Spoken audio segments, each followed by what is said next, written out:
Why are you here? What is your life's purpose? Right? Is another way of saying it. And when I was in the seminar room, the woman on stage asked this question, why are you here? What is your life's purpose? And she went around and got a bunch of answers from a bunch of people, and they were all good answers, and they were all wrong. Notice the quotes, right? And she says, here is my answer to the question. And I loved her answer to the question. And her answer to the question was this.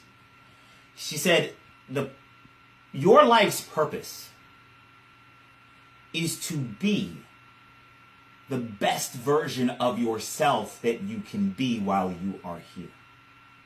You see, for many of you watching this, like me, you've got this little voice inside you that tells that talks to you and that tells you what you want to do and what you want to make out of your life.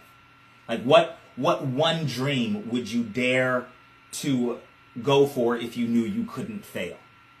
Right? What one goal would you dare to accomplish if you knew you couldn't fail? What one thing would you make out of your life? And if you listen to yourself deep down in here, often you know it. A lot of us know the answer. A lot of us have heard that little voice speak to us, like me, have heard that little voice speak to us time and time and time again, and we know exactly what we're supposed to be doing with our lives, and we're just too chicken shit to do it. So here's my challenge to you. My challenge to you is to do it. My challenge to you, if we're going to break this down into steps, is to A, start with the end in mind. Right? Start with the end in mind. Say, this is what I want to do and or be. And B, work backwards as far as developing steps to have to do it. Well, in order for this to accomplish, this is going to have to work, and this is how I can accomplish that. And we're going to write out our plan.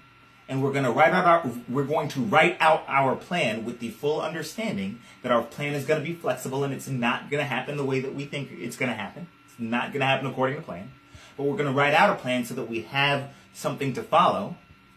And what we're going to do is take that first step. That is my challenge to you.